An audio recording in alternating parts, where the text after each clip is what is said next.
하시는 성도님들 주 안에서 주의 이름으로 평안하시기를 축원합니다. 우리 함께 인사 나누겠습니다. 사랑하고 축복합니다. 사랑하고 축복합니다. 오늘은 사순절 이제 마지막 주이면서 예수님이 예루살렘에 입성하시는 그런 종려 주일입니다. 그리고 이번 한 주간은 예수님이 십자가의 길, 고난의 길을 걸어가시는 고난 주간입니다. 이번 한 주간, 이 고난 주간을 맞이하여서 우리가 그간에 코로나19로 인해서 새벽 기도회를 많은 성도들이 참여하지 못했지만은 이번 고난 주간에 많은 성도들이 예수님의 고난에 동참하는 마음으로 함께 특별 새벽 기도회를 동참해 주시기 바라겠고요. 거리가 멀어서 교회에 예배에 오지 못하는 성도님들은 현장에 유튜브로 실시간 새벽 예배를 드리니까 새벽 5시 함께 예배에 동참해 주시기를 바라겠고요. 특별히 이번 고난주간에 여러분 하루하루 1,000원 헌금씩을 좀 하셔서 그걸 모아서 고난주간에 부활절날 부활절 헌금과 고난주간 이 헌금을 함께 드리면 이 고난주간 여러분이 드려진 이 헌금은 고난을 위한 사람들을 위해서 선교로 쓰도록 그렇게 하겠습니다. 이렇게 하시고 많은 성도님들이 좀 동참해 주시면 감사하겠습니다. 예수님은 공생의 기간 동안에 몇 번에 걸쳐서 예루살렘에 들어가셨어요. 그런데 오늘 예수님의 생애 마지막으로 이제 예루살렘에 들어가시는 그러한 장면이 오늘 본문의 말씀입니다. 예수님의 생애를 다루고 있는 이 복음서에서 가장 많이 다루고 있는 부분이 예수님의 고난과 죽음에 대한 기록입니다. 마태복음 28장 가운데 3분의 1이 예수님의 순환과 고난에 관한 기록이고요. 마가복음 16장 가운데 무려 5분의 3이 예수님의 마지막 그 한 주간을 기록하고 있고요. 누가복음 24장 가운데 4분의 1이 이 순환과 죽음에 대한 기록을 하고 있어요.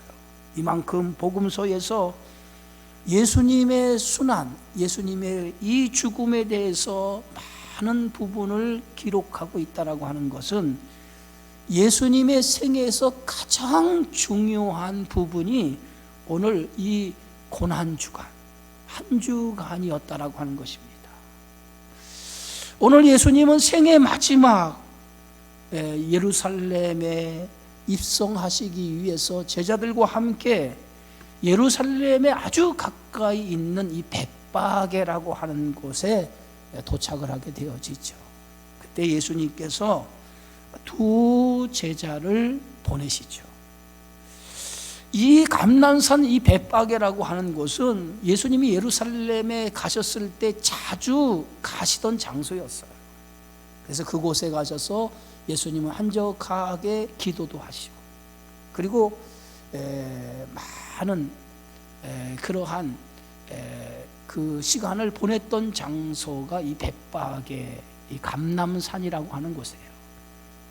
근데 이 벳바게 이 감람산 이 벳바게에는 뭐가 있었냐면 올리브나무, 감람나무라고 하죠. 이 감람나무가 아주 무성하게 많은 지역이었어요.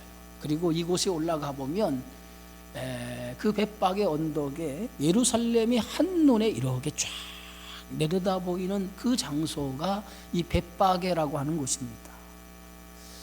예수님은 이제 마지막 예루살렘의 입성을 앞두고 예루살렘의 근방인 이 벳바게에 도착을 하면서 두 제자에게 이렇게 말씀합니다. 오늘 마가복음 2장 2절에 보니 21장 2절에 보니까 너희는 맞은편 마을로 가라.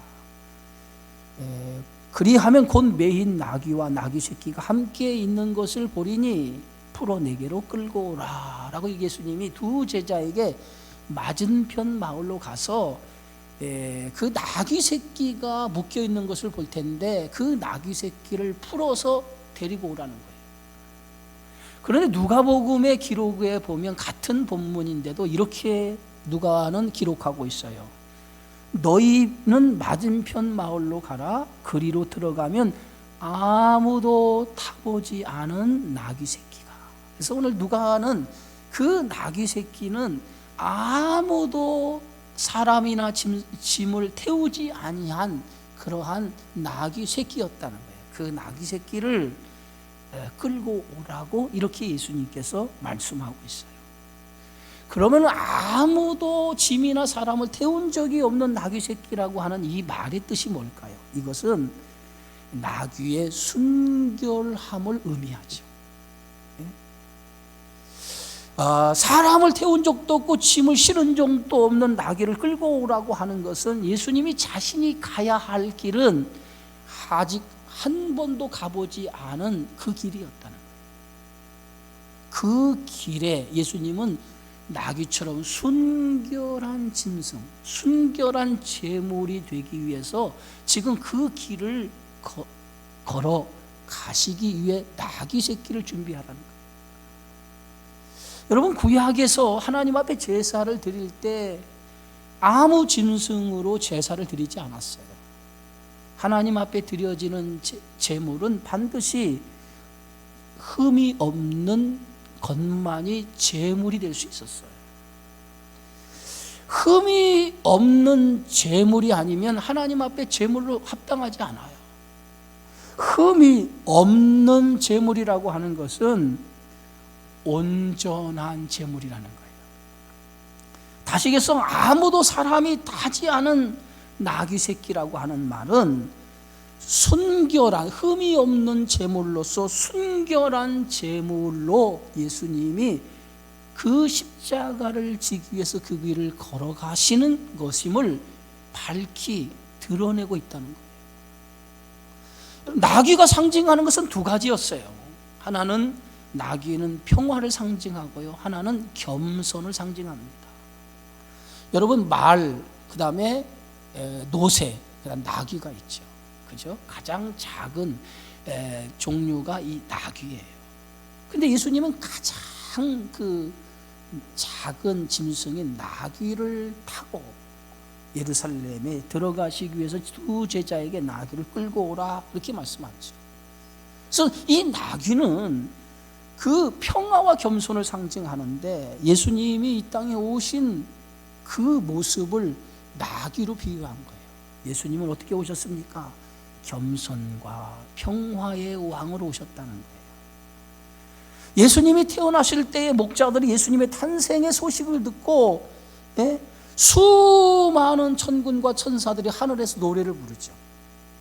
누가복음 2장 12절에 14절에 보면 지극히 높은 곳에서는 하나님께 영광이요, 땅에서는 하나님이 기뻐하신 사람들 중에 평화로다 라고 천사들의 노래를 들을 수 있어요.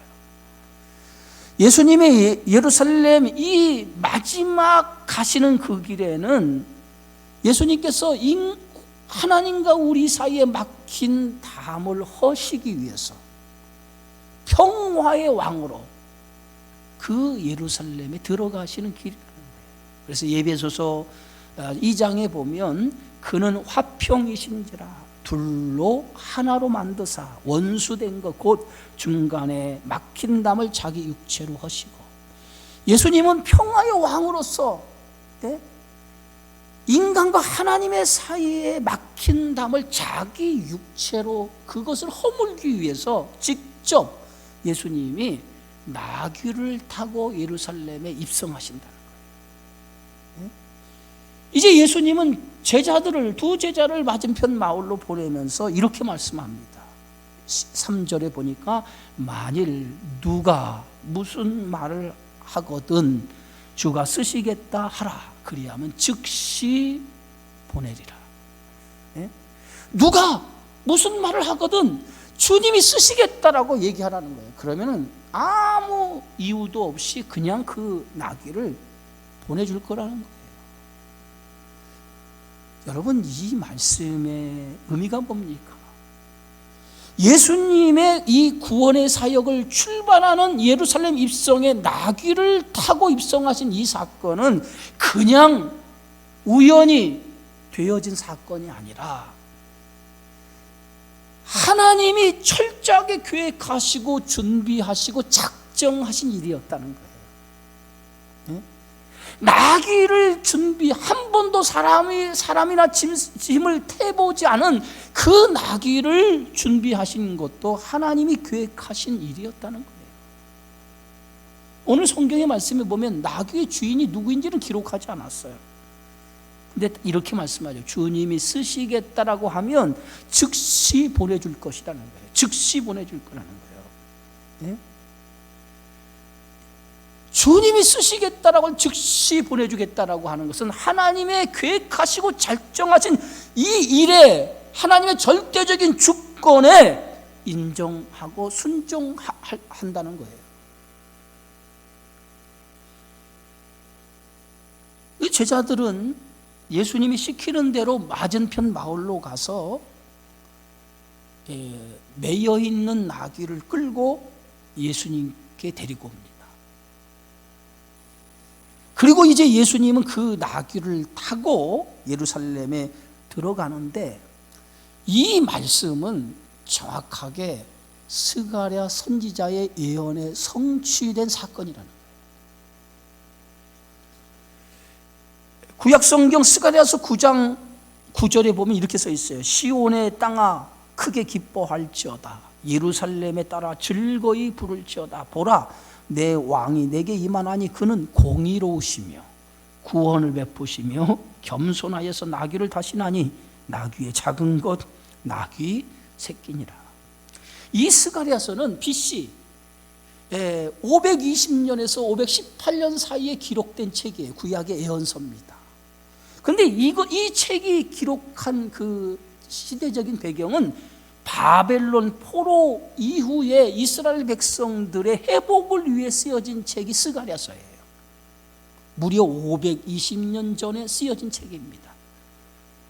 그런데 이 520년 전에 쓰여진 이 책에 뭐라고 기록되어 있냐면 예수님이 나귀를 타고 예루살렘에 들어가실 거라는 거예요. 520년 전에 예언했는데 이 예언의 말씀이 그대로 이루어진 거예요. 네? 이것은 무엇을 의미합니까? 예루살렘 입성하신 예수님이 가시는 그 길은 하나님이 예비하시고 계획하시고 작정하신 구원의 길이었다는 거예요. 오늘 이 말씀 속에서 하나님의 말씀이 1.1획도 변함없이 그 말씀이 그대로 이루어졌다라고 하는 것을 우리에게 지금 보여주고 있는 거예요. 여러분, 세상의 가치와 세상의 기준은 진리가 아니기 때문에 시대에 따라 자꾸 변해요. 여러분이 오늘 믿고 있는 그 가치, 옳은 가치라고 생각했던 그 가치는 시대에 따라서 그 가치가 변한단 말이에요. 네? 그러나 영원히 변하지 아니하는 것 세 가지가 성경은 있다라고 얘기하고 있어요. 영원히 세상의 것은 다 변하지만은, 그러잖아요. 세상의 것은 변하지만은 오직 변하지 아니하는 것 세 가지가 있는데 그 세 가지가 뭐냐면, 첫 번째가 하나님의 뜻은 변하지 않는다. 두 번째는 하나님의 말씀은 변하지 않는다. 그리고 세 번째는 예수 그리스도는 어제나 오늘이나 동일하다. 변하지 않는다. 세상은 다 변합니다. 여러분, 세상은 변해요. 얼마나 빨리 변하는지 몰라요. 오늘의 우리가 옳다고 생각하는 그 가치의 기준도 시대에 따라 변하지만은 변하지 않는 것 세 가지는 하나님의 진리에는 절대로 변하지 않는다. 시대가 변해도, 세월이 변해도, 세상이 변해도 진리는 변하지 않습니다. 예수님은 예루살렘 입성하시기 위해서 이제 나귀 새끼를 타고 예루살렘 입성하신 이것은 스가랴 선지자의 예언인데 변하지 않은 하나님의 말씀이 그대로 성취된 것을 우리에게 지금 보여주고 있는 거예요. 나귀를 타고 예루살렘 입성하신 그 모습. 옛날 전쟁에서 이기고 돌아올 때 이 장군들은 말을 타고 군사와 마차와 함께 개선 장군이 되어서 그 예루살렘 성을 입성했다고 그래요. 그런데 예수님은 그 전쟁에 승리한 장군들처럼, 개선 장군처럼 예루살렘 입성하신 것이 아니라 아주 작은 나귀 새끼를 타고 예루살렘에 지금 들어가시는 거예요. 예수님이 나귀를 타고 예루살렘에 들어가신 이 모습은 군림하는 세상의 왕이 아니라 겸손을 스스로 보여주면서 오늘 자신이 이 땅에 섬기는 자로서 이 땅에 오셨음을 몸소 보여주고 있다는 거예요. 그래서 오늘 스가랴 선지자의 예언이 뭐냐? 그는 구원을 베푸시며 공의로우시며 겸손하셨어. 그래서 겸손하셨어. 예수님은 지금 자신이 가야 할 길이 어떤 길인지를 알고 계셨어요. 네? 그 길이 어떤 길입니까? 십자가, 고난의 길이에요.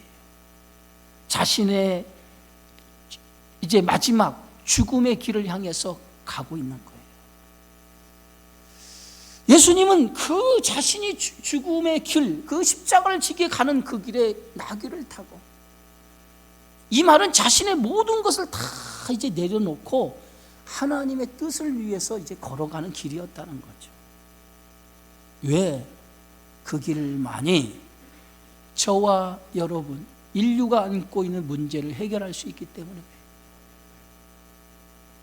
그래서 요한일서 4장에 보면 예수님이 이 땅에 오신 목적을 이렇게 우리에게 설명하고 있어요. 하나님의 사랑이 우리에게 이렇게 나타난 바 되었으니 하나님이 자기의 독생자를 세상에 보내심은 그로 말미암아 우리를 살리려 하심이라. 사랑은 여기 있으니 우리가 하나님을 사랑한 것이 아니요 하나님이 우리를 사랑하사 우리 죄를 속하기 위하여 화목제물로 그 아들을 보내셨습니다. 예수님이 이 땅에 오신 것은 우리를 사랑하신 하나님의 사랑이었고, 그 아들 예수님이 가시는 길은 우리의 죄를 속하기 위해서, 화목제물이 되기 위해서 그 길을 지금 가신다는 거예요. 여러분, 겸손이라고 하는 것은 무엇입니까? 겸손은 자신을 낮추는 것이 겸손이지만은 무엇보다도 겸손은 하나님의 뜻을 수용하는 것이 겸손이에요. 하나님의 뜻을 받아들이는 거예요. 네? 예수님이 마지막 겟세마네 동산에서 기도할 때 그 기도가 어떤 기도였습니까? 하나님의 뜻을 받아들이죠. 할만하시거든 이 잔을 내게서 옮겨주옵소서. 그러나 내 뜻대로 마시고 아버지의 뜻대로 되기를 원하나이다. 마지막 땀방울이 핏방울이 되면서 처절한 기도의 결론이 뭐냐면, 아버지가 원하시는 길이라면 그 길을 내가 걸어가겠습니다. 아버지의 뜻을 수용하는 그러한 모습을 예수님이 보이지 않습니까? 예수님이 마지막 보여주신 그 모습은 겸손하신 모습이에요. 그래서 빌립보서 2장에 보니까 그는 근본 하나님의 본체시나 하나님과 동등됨을 취할 것으로 여기지 아니하시고 오히려 자기를 비워 종의 형체를 가지고 사람들과 같이 되셨고 사람의 모양으로 나타나서 자기를 낮추시고 죽기까지 복종하셨으니 그 십자가에 죽으심이라. 예? 자기를 낮추시고 종의 형체를 가지고 마지막 십자가에 죽으신 이 모습이 예수님이 이 땅에 우리에게 보여주신 겸손의 모습이라는 거예요. 이제 제자들이 끌고 온 나귀 위에 제자들은 자신들의 겉옷을 그 위에 얹어놔요. 그리고 예수님을 태우고 그리고 나귀를 끌고 예루살렘에 이제 들어갑니다. 들어가는 이 길에 수많은 군중들이 예수님을 앞에서 따르고 뒤에서 따르면서 예수님이 예루살렘 입성을 열렬히 환영을 해요. 그래서 나뭇가지, 종려나뭇가지를 흔들면서 그들이 이렇게 외치죠. 호산나 다윗의 자손이여 찬송하리로다. 호산나 호산나 다윗의 자손이여 찬송하리로다.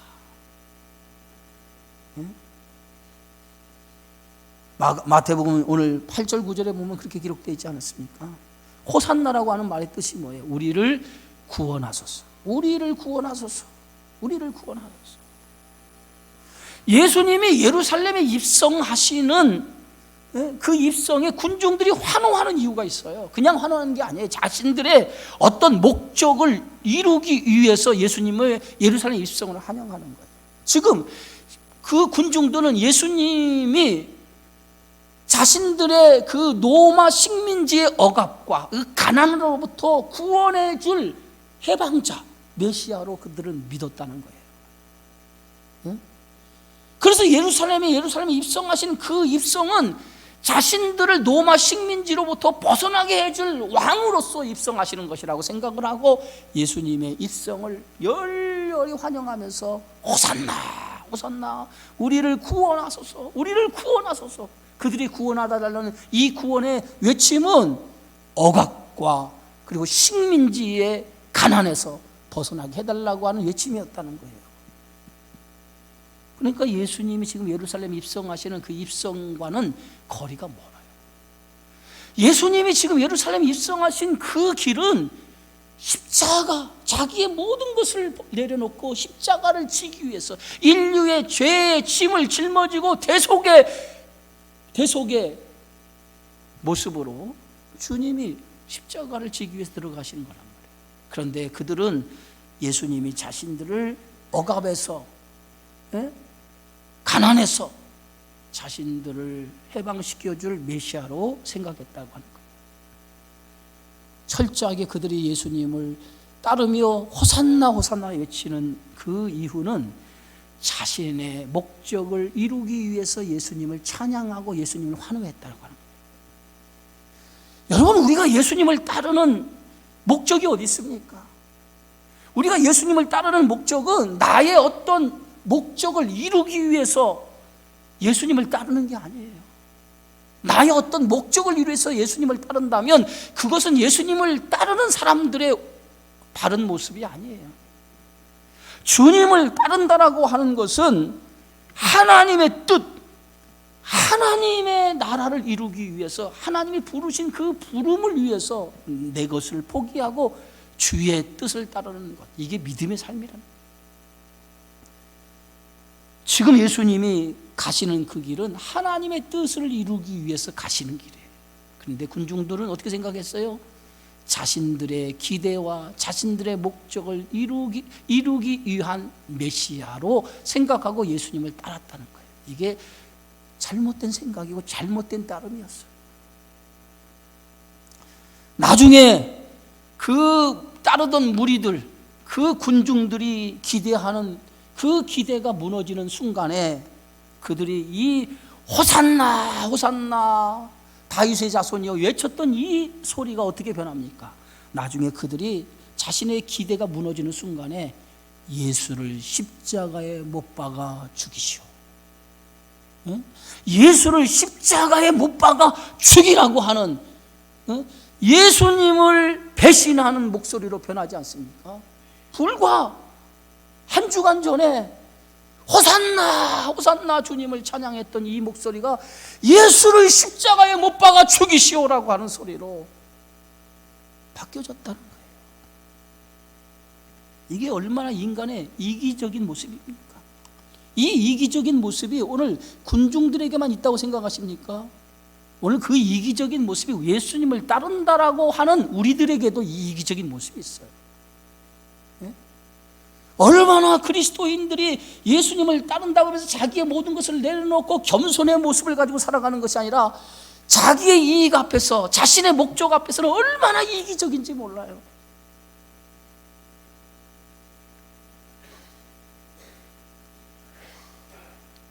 인간의 정의, 인간의 선은 여러분 가만히 보면 철저하게 인간의 정의, 선의 기준이 어디 있느냐 하면 나에게 이익이 되느냐 그렇지 않느냐가 선이고 정의예요. 한번 생각해 보세요, 여러분. 무엇이 선이냐 무엇이 정의냐라고 할 때 그 선과 정의는 옳고 그름이 분명한 게 아니야. 나에게 얼마나 이익이 되느냐, 이익이 되는 것이 선이고 정의예요. 사람들의 생각이, 사람들의 삶이. 그런데 예수님은 나에게 이익이 되느냐, 나에게 선이 되느냐, 그게 목적이 있지 않아요. 예수님은 하나님의 뜻이 정의고 선이에요. 오늘 그리스도인은 세상 사람들처럼 나에게 얼마나 이익이 되느냐, 이것이 선이고 정의로 생각하고 그렇게 살아서는 안 돼요. 우리 하나님을 믿는 그리스도인들은 나에게 있어 선과 나에게서 정의는 하나님의 뜻이고 하나님의 말씀이 되어져야 될 줄 믿습니다. 이게 그리스도인이에요. 백성들은 자신의 이익과 자신들을 위해서 예수를 배신하고 바라바를 놔주시오 라고 외치게 되어지죠. 바라바, 자신들에게 예수보다 더 필요한 것이 뭐냐면, 예수는 자기의 기대에 부응하지 못하는 사람인 것을 알고 이제 자신들에게 더 필요한 것, 자신의 이익에, 자신의 목적에 부합되는 사람은 바라바라는 거예요. 바라바가 누굽니까? 오늘 성경에는 강도라고 이렇게 쓰여져 있는데 실제 사람을 죽인 강도가 아니라 당시에 이 바라바는 독립투사의 독립, 로마의 식민지에 대항하는 독립투사란 말이에요. 그러니까 지금 유대인들의 생각에서는 그가 지금 정치적인 죄목으로 감옥에 갇혀 있는데, 예수보다도 이 로마의 로마와 싸워서 독립을 쟁취하기 위해서 감옥에 들어간 이 바라바가 저들에게 더 필요한 사람이에요. 그래서 바라바를 놔주고 예수를 십자가에 못 박아 죽이라 이렇게 외쳤다.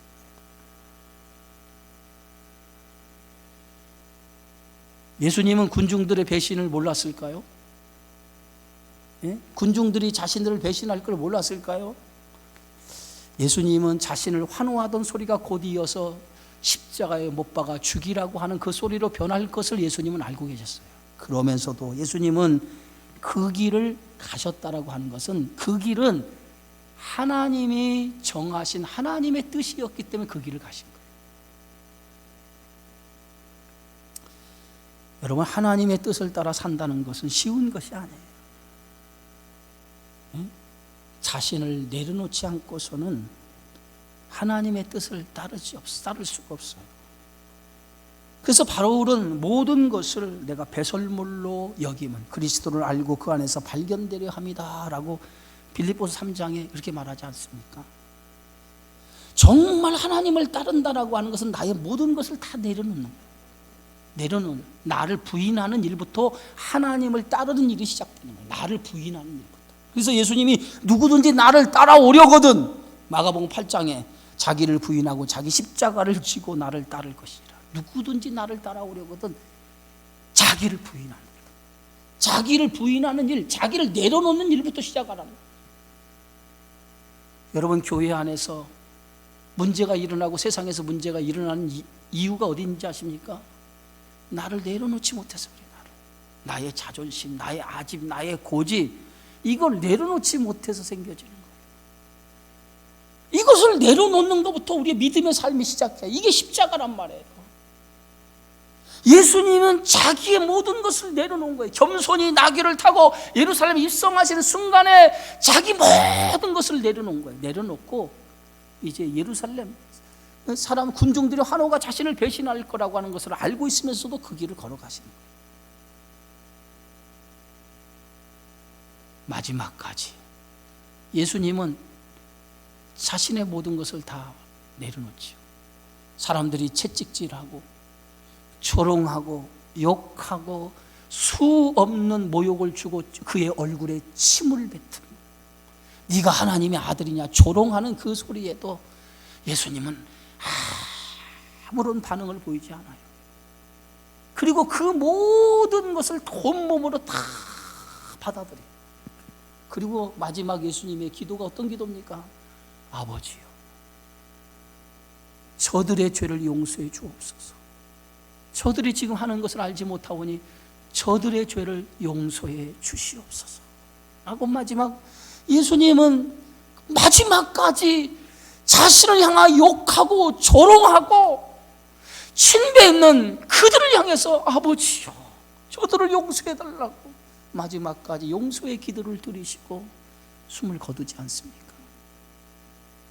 이게 예수님이 우리에게 보여주신 십자가의 사랑이요, 우리를 구원하시기 위해서 보여주신 하나님의 은혜인 줄 믿습니다.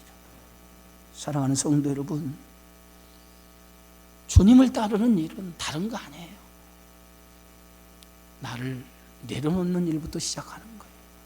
이번 고난 한 주간 한 주간을 통해서 지금까지 나를 내려놓지 못했던 나의 고집, 아집, 나의 이기적인 마음, 세상적인 것 내려놓지 못한 것이 있다면 내려놓으시기 바랍니다.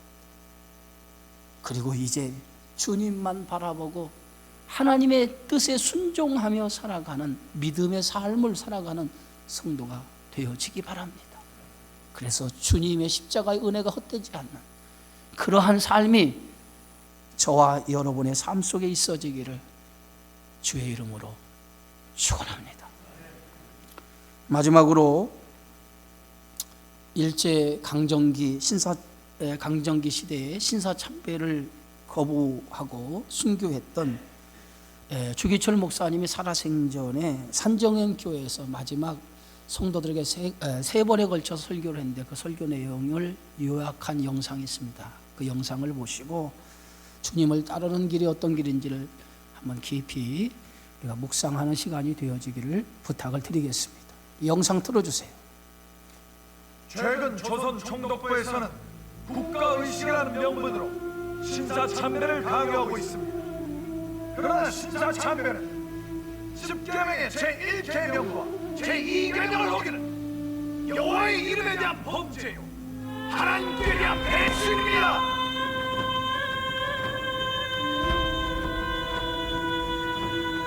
산정역교회 신도들은 절대로 신사참배를 해서는 안 됩니다.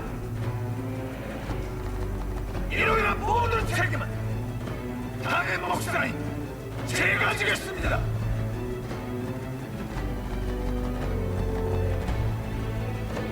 볼륨을 좀 올려요.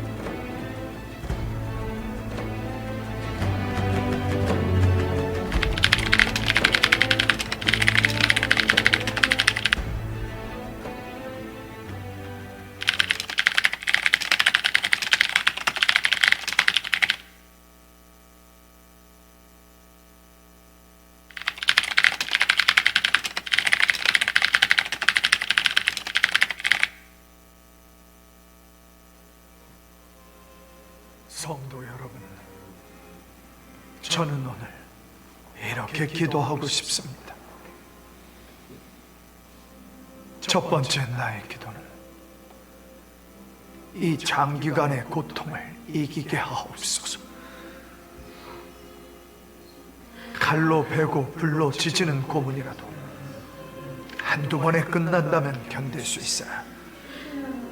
한 달, 두 달, 1년, 10년 계속되는 고통은 견디기 어렵습니다. 두 번째 나의 기도는 의에 살고 의에 죽게 하옵소서. 사람이 나라의 신민이 되어서는 충절의 의의가 있고 부부가 되어서는 정절의 의의가 있듯이 그리스도인은 주님을 향한 순결의 의의가 있습니다. 다섯 번째, 나의 마지막 기도는 내 영혼을 내 주님께 부탁합니다.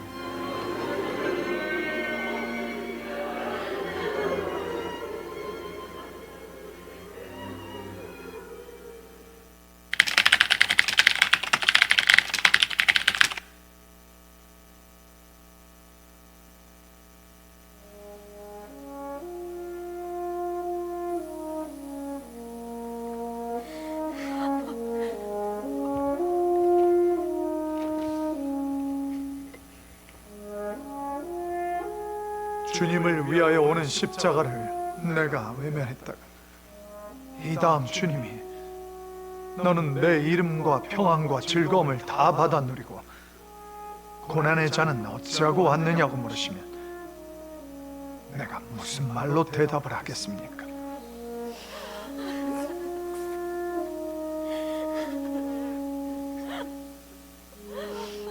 너는 내가 준 유일한 유산인 고난의 십자가는 어찌하고 왔냐고 물으시면 내가 무슨 낯으로 주님을 대하겠습니까? 내 주의 십자가만 바라보고 나아갑시다.